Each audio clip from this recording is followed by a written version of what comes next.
Welcome to my channel. आज की class में हम समझेंगे लोक चयन सिद्धांत, पब्लिक चॉइस थ्योरी का महत्व और इसकी विशेषताओं को।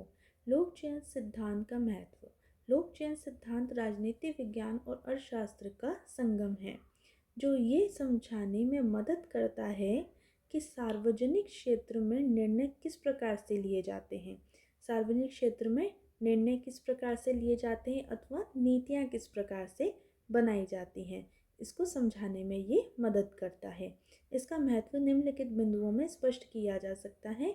अब हम इसके महत्व को समझेंगे। पहला पॉइंट है सरकारी कार्यों की वास्तविकता को उजागर करता है। यह सिद्धांत सरकारी कार्यों की वास्तविकता व्यवहारिकता को उजागर करता है। यह सिद्धांत बताता है कि सरकारी नीतियों और निर्णयों में अक्सर व्यक्तिगत और राजनीतिक स्वार्थ शामिल होते हैं। ये सरकारी क्रिया की व्यवहारिकता को समझने का एक उपयोगी उपकरण है। ये सिद्धांत ये बताता है कि सरकारी नीतियों में और निर्णयों में अक्सर व्यक्तिगत और राजनीतिक स्वार्थ शामिल होते हैं। सरकार के द्वारा जो नीतियाँ बनाई जाती हैं, निर्णय लिए जाते हैं, उसमें कभी कभी सरकार अपने लाभ के बारे में सोचती है, कभी कभी स्वार्थी भी हो जाती है। ये सरकारी प्रक्रिया की व्यवहारिकता को समझने का एक उपयोगी उपकरण है कि जो सरकारी प्रक्रियाएं हैं, जो सरकार के द्वारा कार्य किए जाते हैं, अन्य अधिकारियों के द्वारा जो कार्य किए जाते हैं, तो उस कार्य की जो व्यवहारिकता है, वास्तविकता है, उसको समझने में मदद करता है। इसका सेकंड पॉइंट है लोकतांत्रिक प्रक्रिया का विश्लेषण।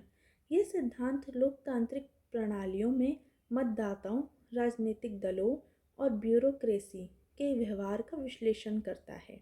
ये दिखाता है कि कैसे लोग अपने व्यक्तिगत लाभ के लिए वोट देते हैं और नेता अपने राजनीतिक फायदे के लिए नीतियाँ बनाते हैं।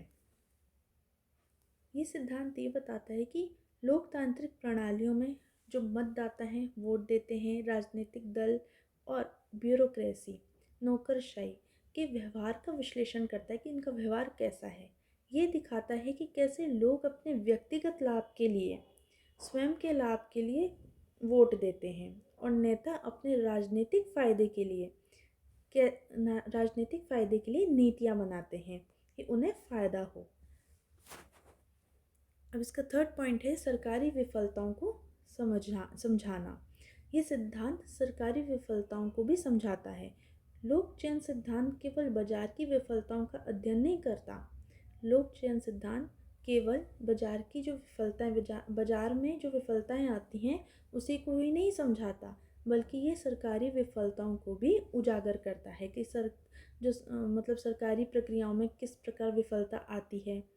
तो भ्रष्टाचार से आती है, निर्णय में पक्षपात की वजह से विफलता आती है और अनावश्यक नौकरशाही मतलब अयोग्य व्यक्तियों का चयन।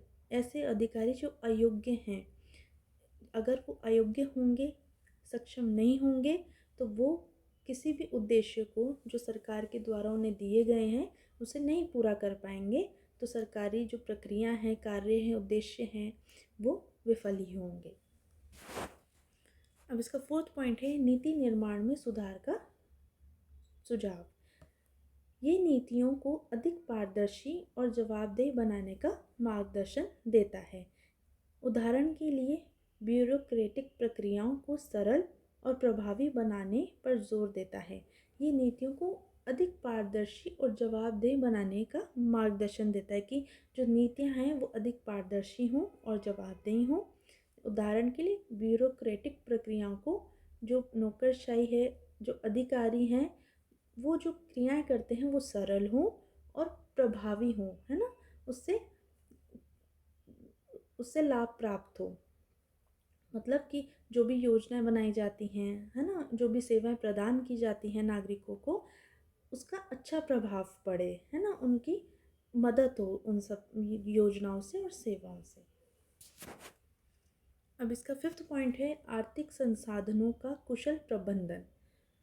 आर्थिक संसाधनों का कुशल प्रबंधन, जो भी संसाधन है उनका सही तरीके से उपयोग किया जाए। ये सिद्धांत समझाने में मदद करता है कि कैसे करदाता के धन का कुशल उपयोग हो सकता है और अनावश्यक सरकारी खर्चों को रोका जा सकता है। यह सिद्धांत ये समझाने में मदद करता है कि कैसे करदाता जो मतलब टैक्स देते हैं, हम सब जो नागरिक टैक्स पे करते हैं, उसका उपयोग अच्छे कार्य के लिए हो, है ना। अनावश्यक सरकारी खर्चों को रोका जा सके, जो फालतू के सरकार के खर्चे होते हैं उनको रोका जा सके, इसमें मदद करता है। जो नागरिक जो टैक्स पे करते हैं, उनका जो धन जाता है वो सही कार्यों में उसका उपयोग हो। विशेष हित समूहों का प्रभाव। लोक चयन सिद्धांत ये दिखाता है कि कैसे विशेष हित समूह अपने स्वार्थों के लिए सरकारी नीतियों को प्रभावित करते हैं। कि कैसे विशेष हित समूह मतलब ऐसे व्यक्तियों का समूह जो अपने स्वार्थ के लिए सरकारी नीतियों को प्रभावित करने का प्रयास करते रहते हैं, कि जो भी नीतियाँ बनाई जाए उनके हिसाब से बनाई जाए। अब इसका 7वां पॉइंट है निजीकरण और स्वतंत्र बाजार की वकालत।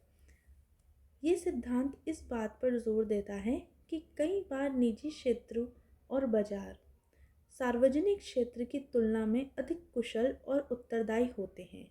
ये सिद्धांत ये समझाने का प्रयास करता है कि कई बार ऐसा होता है कि जो निजी क्षेत्र और बाजार होते हैं वो सार्वजनिक क्षेत्र की तुलना में अधिक कुशल होते हैं और उत्तरदायी होते हैं। अब हम समझेंगे इसकी विशेषताओं को। लोक चयन सिद्धांत की विशेषताएं। पहला है आर्थिक दृष्टिकोण, आर्थिक नज़रिया। ये राजनीति और आर्थिक दृष्टिकोण से देखता है। ये राजनीति को आर्थिक दृष्टिकोण से मतलब आर्थिक नज़रिए से देखता है राजनीति को। यानी ये मानता है कि लोग अपने व्यक्तिगत लाभ के लिए निर्णय लेते हैं, चाहे वे मतदाता हों, नेता हों या ब्यूरोक्रेट हों। ये सिद्धांत ये मानता है कि जो लोग हैं वो अपने व्यक्तिगत लाभ के लिए निर्णय लेते हैं, कि बस उन्हें लाभ प्राप्त हो, अन्य व्यक्तियों से हमें कोई मतलब नहीं है। चाहे वह मतदाता हों, वोट देने वाले हों, नेता हों या फिर नौकरशाही हों, ब्यूरोक्रेट हों। अब इसका 2nd पॉइंट है स्वार्थी व्यवहार का अध्ययन।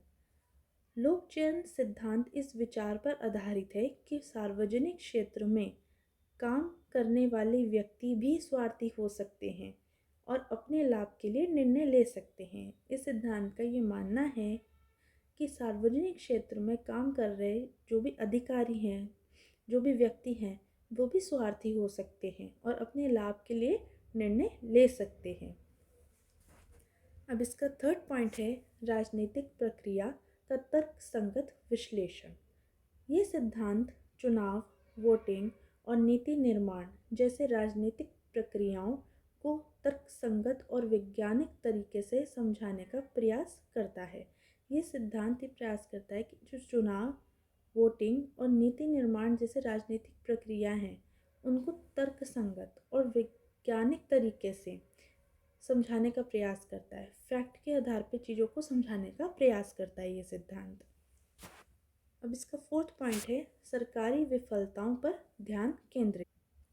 ये सिद्धांत सरकारी तंत्र की कमजोरियों जैसे भ्रष्टाचार, नौकरशाही और गैर जिम्मेदारी को उजागर करता है। ये सिद्धांत सरकारी तंत्र की कमजोरियों को बताता है, जैसे भ्रष्टाचार, नौकरशाही और गैर जिम्मेदारी। बहुत सारे अधिकारी ऐसे होते हैं जो अपनी जिम्मेदारी नहीं समझते हैं, ईमानदारी से काम भी नहीं करते हैं, तो उन सब चीज़ों को ये बताता है। इसका 5th पॉइंट है विशेष हित समूह की भूमिका। ये दिखाता है कि कैसे छोटे छोटे संगठित समूह अपनी ताकत का उपयोग करके नीतियों को प्रभावित करते हैं, भले ही ये व्यापक जनहित के खिलाफ हो। कैसे छोटे छोटे समूह अपनी ताकत का उपयोग करके नीतियों को प्रभावित करने की कोशिश करते हैं कि नीतियाँ उनके हिसाब से बनाई जाएं, भले ही वो जनहित के खिलाफ हो, जनता के खिलाफ क्यों ना हो। अब इसका 6th पॉइंट है मतदाता व्यवहार का अध्ययन।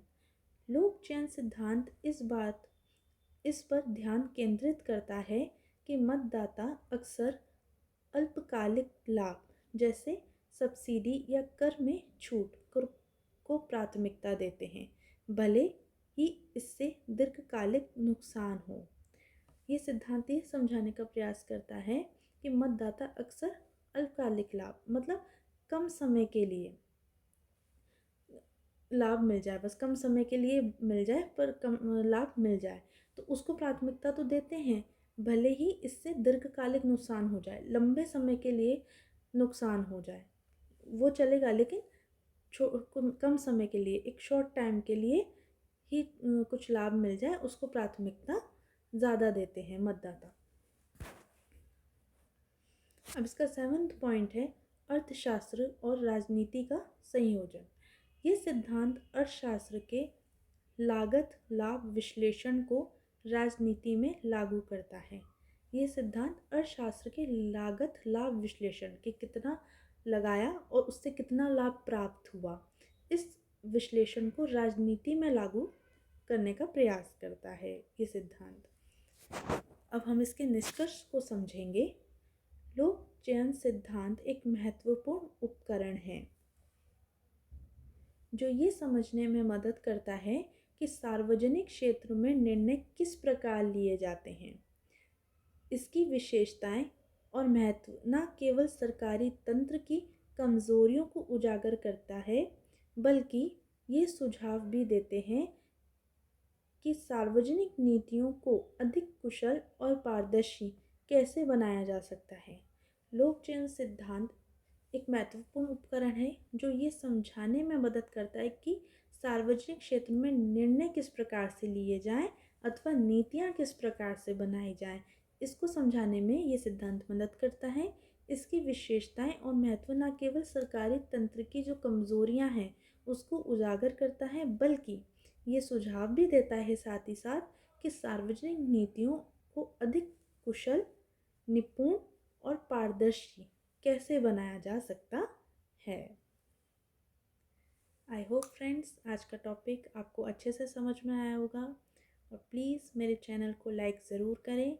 आप लाइक करेंगे तभी मुझे पता लग पाएगा कि आपको ये सारे टॉपिक्स अच्छे से समझ में आ रहे हैं।